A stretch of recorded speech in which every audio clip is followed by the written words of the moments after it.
Hello, hello! This is a very special episode today. I had the pleasure of talking to 3 different board game professionals about the updates from an early edition of a board game to a new edition of board game and all the graphic design choices that were involved in that process. Let's go!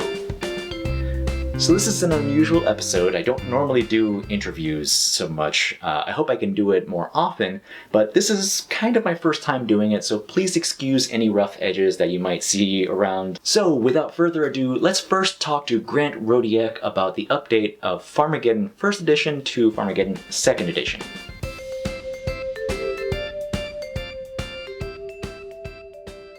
So some of these were just obvious things that, like, I knew if I did this, it would be better. People sometimes had trouble distinguishing between what a farmer card was versus what a crop card was. The layout didn't do as well as it could to highlight the really, really good art done by Brett Bean. It was taking up too much of the art. Some of the special cards, some of the special exceptions did not have visual callouts to help you know what they did. And then finally, one of the key mechanisms of the game is that the crop cards can be played as fertilizer. The card backs of those in the original did not highlight that, by the way, these are fertilizer. You just had to memorize that rule. And then Adam jumped in and pushed a little bit more with other cases.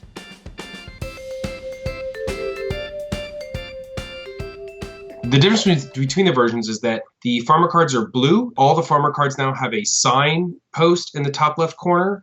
And then all the ones that do something like particularly special have iconography to indicate what they do to help drive that home. And then the rest just have an exclamation point that goes with the sign. The top left of the crop card looks like one of those like garden center tags that you see inside the plants. The backs have a note that it actually provides a fertilizer so that you can actually see them stacked out and you can see all the fertilizers that add to it. And then again, certain cards like Mirror Bean have a special in that if you rotate them 180 degrees, they have sort of their alternate function in the top left corner so that it's the bottom right corner, but then you rotate and it does something else. Oh, then there's other little subtle things like the crop cards. There's now a normal crop card icon. There's a Franken crop icon. Those are little subtle things that you can look and just really drive it home. Previously in the original version, I was like, well, one has text and one doesn't. So we just added that additional layer of like, no, these are really different. Look, and you could see when you're fanning out, I should keep fanning to see what it does.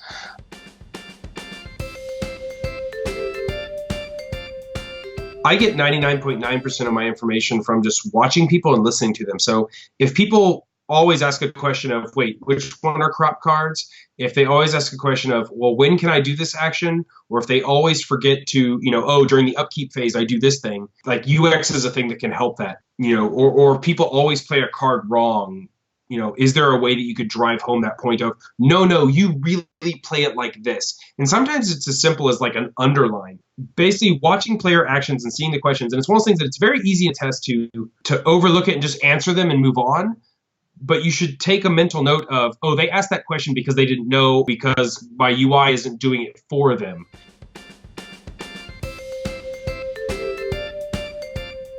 The general response is that it's, from people who've played both, is that it's overall just a much smoother, more polished game, which was sort of my fundamental incentive, is to sort of make the director's cut of a game that I really love.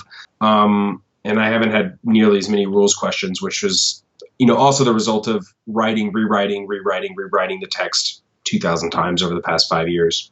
Next up, I talked to Seth Jaffe about the update of Yokohama from the original Japanese edition to an American edition.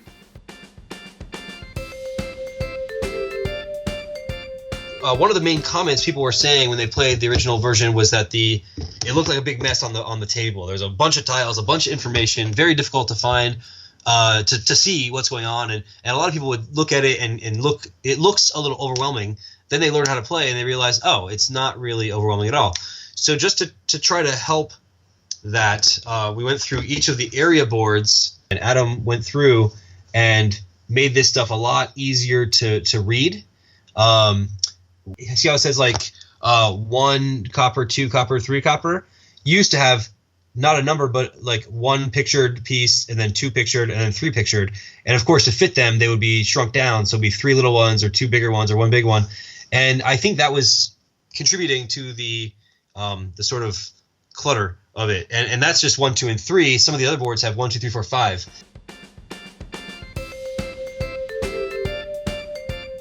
So the player board has a turn reference, It has the cost to get these items, and it has this information here, which is some game end scoring reference that tells you what's worth what at the end of the game. Rather than having port A and port B that look identical, we now have port and duck. And so they're different titles, number one. And number two, the artwork.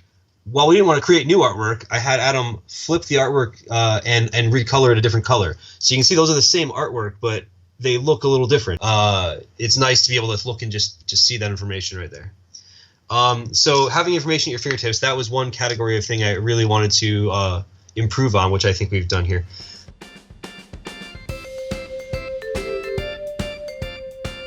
Anytime you have to look in the rule book to look up something like when does the game end trigger, or what scores points at the end of the game, or how many of this item do you start with, all that kind of stuff, we're starting to see that more and more on the components themselves, so it's easier to find, which I like. Making information findable, accessible, especially stuff that you need to know. And lastly, here's Jonathan Ying to talk about the update from Descent to Star Wars Imperial Assault.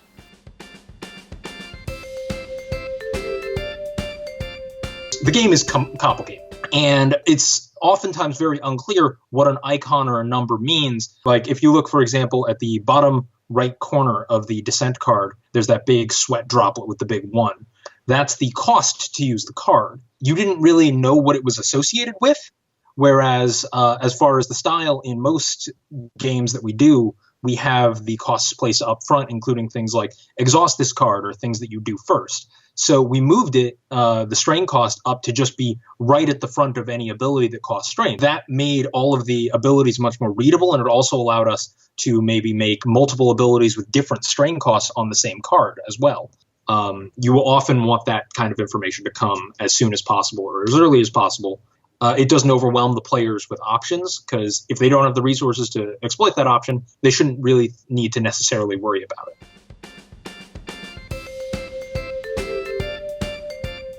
A lot of the games that we produce, all of the text and glyphs are black plate replaceable. Our text is standard black with no funny colors, none of that, because when you translate it, all they have to do to reprint the card is swap out the black layer. Like if you use any color, any combination of colors, they have to swap out all 4 of the CMYK plates, and that is way more expensive. It would be nice to have a lot of cool, colors in your text, and colored text can be super helpful because it's like, oh, red words mean this. But it's like, as far as marketing and the economics of it, people have started to iterate towards the black plate replacement text being the standard.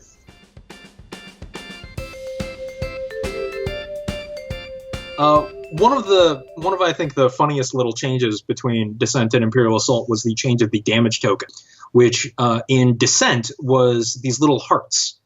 And so a weapon that had 5 hearts on it meant that it was really deadly. Players would oftentimes use hearts, use these tokens in a way that was not necessarily always consistent with the game design. So they would just say oh, this hero has 12 health. They start with 12 hearts and lose them as they take damage, which makes sense. Except that, the way we track damage on monsters is to place damage tokens onto them. And that inconsistency was just really not great.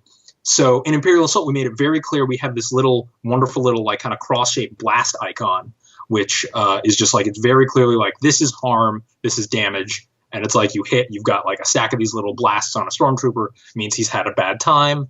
But just the amount of clarity that helped from just that little token change just smoothed out a lot of the game's processes. Thanks very much for watching, and thank you to my guests for joining me today. This is an unusual thing. I hope I can do it again sometime. If you enjoyed it, please say so in the comments. Thank you so much for your time. Thank you so much for your support. I really do appreciate it. I can't say it enough. Thank you.